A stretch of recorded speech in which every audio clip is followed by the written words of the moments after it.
हाँ तो बच्चों मोस्ट वेलकम।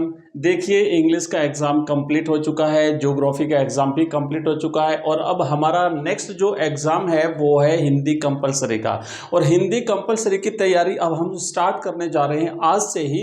लेकिन उससे पहले हम करते हैं एक मॉडल पेपर। आपको भी पता चलेगा कि अगर बाई चांस मान लो इसी टाइप का अगर पेपर आ गया तो आपको कितनी तैयारी, आपकी कितने क्वेश्चंस याद हैं। तो आइए शुरू करते हैं। आप लोग आंसर बताते जाइए, आंसर आपको जो आता है ना वो बताते जाइए कमेंट बॉक्स में। राइट आंसर वैसे मैं बता दूंगा, बट एक बार तैयारी का पता चल जाएगा आपको कि हाँ एक्चुअल में वास्तव में आपकी कितनी तैयारी है। चलिए शुरू करते हैं। ये एक मॉडल पेपर है, ऐसे 4 मॉडल पेपर है जो जिनके पास एक्सीलेंट की डेस्क वर्क होगी उन बच्चों ने देख लिया होगा, और अगर नहीं देखा तो अब देख लेना। चारों पेपर का सॉल्यूशन हम करेंगे। तो शुरुआत करते हैं पहले क्वेश्चन से। देखो पहला प्रश्न यहाँ पे लिखा हुआ है कि हो जाए न पथ में रात कहीं, सोच करके कौन जल्दी जल्दी चलता है। बताइए, दीजिए आंसर। ऑप्शन एक है पंथी, दूसरा है चिड़िया के बच्चे, तीसरा है चिड़िया और चौथा है कबूतर। बच्चों एक नंबर का क्वेश्चन है। देखो सबसे पहले ऑब्जेक्टिव टाइप के आएंगे ना तो जो है इस मॉडल पेपर के हिसाब से एक बार अपन कंप्लीट इसका जो है पेपर करके और फिर तैयारी शुरू करते हैं। चैप्टर वाइज भी करेंगे और एक कंबाइन भी अपन कई सारे मैं क्लासें आपके लिए लाऊंगा जैसा हमने पिछली 2 क्लासों में किया है।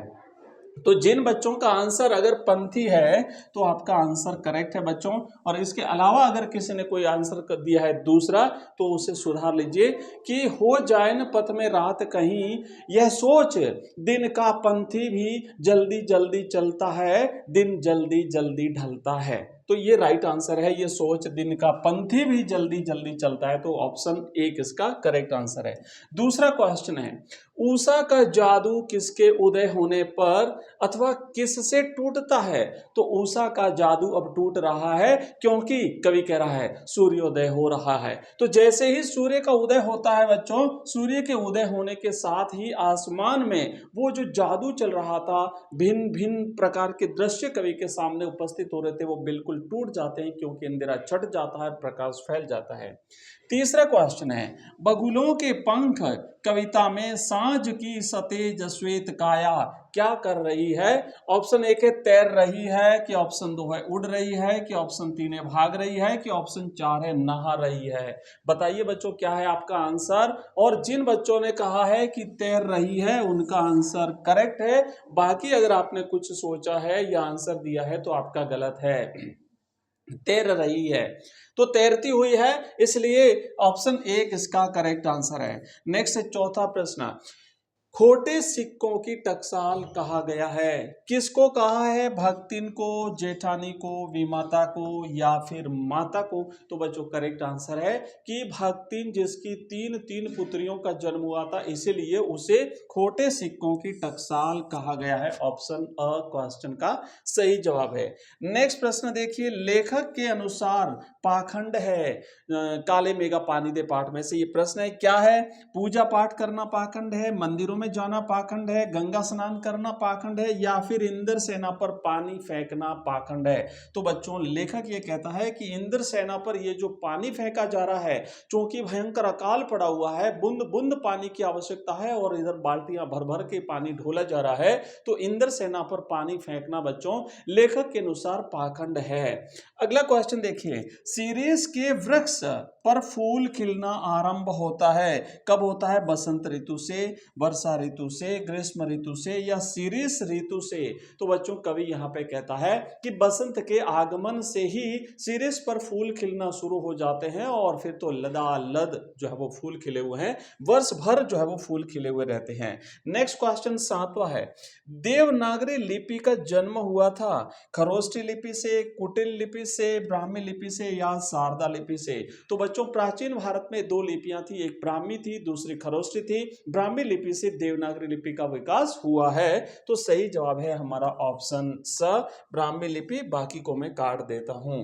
अगला क्वेश्चन देखिए, नेक्स्ट इसमें भी इसी को इसमें भी हम काट देते हैं, राइट आंसर है ये। चलिए, तो ये तो हमने किए हैं 8 क्वेश्चंस। आगे चलते हैं अगले क्वेश्चन की तरफ और फिर शुरू होते हैं हमारे 9 से लेकर के। चलिए ये है 9 से लेकर के। चलो मैं इधर आ जाता हूं। अब आपको पढ़ना है, देखो लिखा हुआ है रेजोल्यूशन। रेजोल्यूशन शब्द का सही अर्थ है क्या है? संकल्प है, त्यागपत्र है, आरक्षण है या बचाव है? तो बच्चों इसका करेक्ट आंसर होता है संकल्प। Option A is the right answer. Important है, ध्यान रखना, आ सकता है परीक्षा में, इसे अच्छी तरह से याद करिए। रेजोल्यूशन मीन्स संकल्प। नेक्स्ट है कि विशेष रिपोर्ट की भाषा कैसी होनी चाहिए? सरल होनी चाहिए, सहज होनी चाहिए, आम बोलचाल की होनी चाहिए, यस या ये सभी? तो बच्चों विशेष रिपोर्ट की भाषा सहज, सरल और आम बोलचाल की भाषा होनी चाहिए, मतलब ये सभी होनी चाहिए।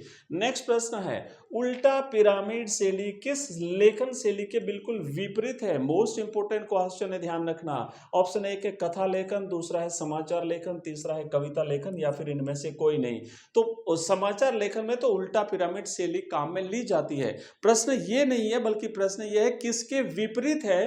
तो बच्चों कथा लेखन के बिल्कुल विपरीत है। क्यों? क्योंकि उल्टा पिरामिड शैली जो होती है ना, ये पिरामिड है, उल्टा पिरामिड, ध्यान रखना, सही पिरामिड तो ये होता है। इस उल्टा पिरामिड शैली में ये जो पहला जो भाग होता है जिसे हम मुखड़ा कहते हैं या इंट्रो कहते हैं, इसमें क्या होता है कि सबसे जो खास इंपोर्टेंट समाचार होता है, जो मोस्ट महत्वपूर्ण जो घटना होती है वो पहले दी जाती है, यहीं पर दे दी जाती है, मतलब क्लाइमैक्स यहीं पर हो जाता है। जबकि इसमें क्या होता है, कथा लेखन में क्लाइमैक्स जो है वो तो बीच में होता है या फिर लास्ट में जाके होता है, एंड में होता है। तो इसलिए कथा लेखन के विपरीत है उल्टा पिरामिड शैली। और प्रश्न यहां से ये पूछा जाता है कि समाचार लेखन में किस शैली का उपयोग किया जाता है? तो उल्टा पिरामिड शैली आपको करना है। उल्टा पिरामिड शैली में कितने भाग होते हैं? तो इसके 3 भाग होते हैं। इंट्रो होता है, मध्य भाग होता है और समापन होता है। अगला क्वेश्चन देखो, नेक्स्ट 11वां प्रश्न क्या है? लोग यशोधर बाबू को किसका मानस पुत्र मानते हैं? ये तो सबको पता होगा बच्चों। चंद्रमोहन है, राजेश्वर दत्त है, किशनदा है या धनेश चौहान है, मोहन है? तो बच्चों राइट आंसर है किशनदा का मानस पुत्र मानते हैं। अगला क्वेश्चन देखो, नेक्स्ट है लेखक का मित्र तथा कक्षा का मॉनिटर था, शेखर था, जिनेश झा था, बसंत पाटिल था या फिर राम पाटिल था? तो बच्चों बसंत पाटिल जो है वो लेखक की कक्षा का मॉनिटर था। अब हम करेंगे रिक्त स्थान की पूर्ति वाले क्वेश्चंस। तो अब देखो, आपने देखा ना कि इस टाइप से अगर पेपर आता है तो बिल्कुल हम कंप्लीट तैयारी करवाने वाले हैं। आप लोग घबराइए मत, एक एक चैप्टर से एक एक क्वेश्चन खोद खोद करके हम करेंगे। कोई भी प्रश्न आपका हमारे इस जो क्लास है उससे बाहर नहीं जाएगा। हमारी लाइव क्लास भी आएगी, एवरीडे आएगी। 13 तारीख से पहले तक हम कंप्लीट सिलेबस को कवर करेंगे, हर टॉपिक को, हर चैप्टर को, हर पहलू को छूते हुए आगे बढ़ेंगे और निश्चित रूप से आपका पूरा पेपर आपको उसी में से मिलेगा। आइए आगे बढ़ते हैं। एक बार देख लेता हूं कि सारी चीजें कवर हो रही है कि नहीं हो रही है। बिल्कुल दिख रहा है। चलिए, आपको इस क्लास को है ना एचडी पे देखेंगे तो सारी चीजें बिल्कुल साफ साफ दिखेगी, क्लियर दिख जाएगी। प्रश्न अगला है हमारा, थोड़ा सा मैं स्लाइड को ऊपर ले लेता हूं। तो अब देखो नेक्स्ट प्रश्न क्या लिखा हुआ, रिक्त स्थान पहला, कि व्यक्तवाणी के रूप में जिसकी अभिव्यक्ति की जाती है उसे क्या कहते हैं? तो व्यक्तवाणी के रूप में मतलब जो हमारे मन में जो भाव आते हैं और हमारे दिमाग में जो विचार आते हैं, इन विचारों को जब हम व्यक्त करते हैं तो वो क्या कहलाती है बच्चों? तो वो भाषा कहलाती है। तो राइट आंसर रहेगा यहाँ पे भाषा। अगला क्वेश्चन देखो, आयात, आयात के लिए सही अंग्रेजी शब्द लिखिए। आयात को हम इंपोर्ट कहते हैं और निर्यात को हम एक्सपोर्ट कहते हैं। तो यहां लिखेंगे IMPORT, इंपोर्ट। इंपोर्ट का मतलब होता आयात करना। अगला क्वेश्चन है, यह ताजमहल कब तक पूरा होगा?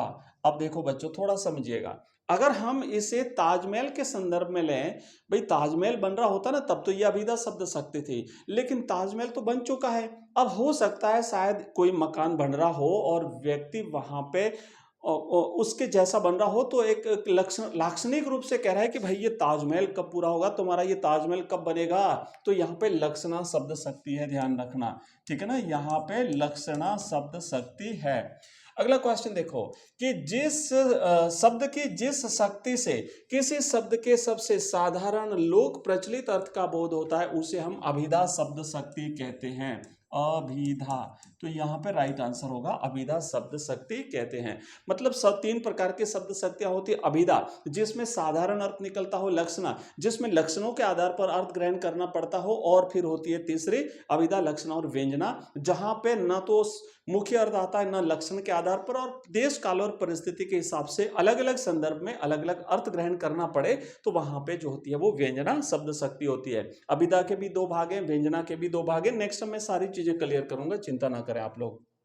5वां प्रश्न देखिए, आनन रहित सकल रस भोगी में अलंकार है बच्चों विभावना अलंकार है। विभावना अलंकार वहां होता है जहां बिना कारण के कार्य का होना संभव होता है, तो वहां पे विभावना अलंकार होता है। मतलब क्या, आनन रहित बिना मुख के ही समस्त रसों का भोग, मुख तो है ही नहीं और फिर भी समस्त भोग कर रहा है, रसों का भोग कर रहा है भाई, तो ये तो बिना कारण के ही कार्य संपन्न हो रहा है, इसलिए विभावना अलंकार होता है। मैंने एक और बढ़िया सा उदाहरण जो आपने दिया था ना कि बिनु पद चले सुने बिनु काना कर बिनु कर्म करे भी दिनाना, तो वो भी जो है वो विभावना अलंकार का उदाहरण है। अच्छी तरह से समझ के आप याद रखिएगा। नेक्स्ट देखो कि जब कोई शब्द अपने एक से अधिक अर्थ प्रकट करे तो उस शब्द के कारण वहां पे अलंकार होता है, तो वहां पे बच्चों अलंकार होता है श्लेष अलंकार। शब्द जो है ना एक है और अर्थ अनेक हैं, तो वहां पे श्लेष अलंकार होता है। श्लेष का शाब्दिक अर्थ ही होता है चिपका हुआ होना, यानी एक ही अर्थ में अनेक अर्थ चिपके हुए हैं, तो वहां पे श्लेष अलंकार होता है। जैसे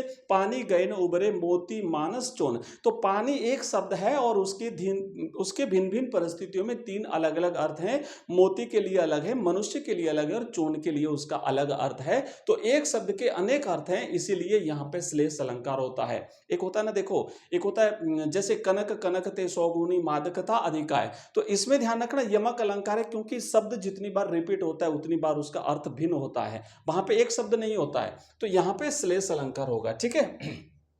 अब जो बीच बाकी वाले जो क्वेश्चन है बच्चों, इसको नेक्स्ट क्लास में लेते हैं, क्योंकि क्लास काफी लंबी हो जाएगी। तो मैं जस्ट अभी आपकी इस जो पूरा पेपर है इसका सॉल्यूशन करेंगे हर एक क्वेश्चन को छूते हुए।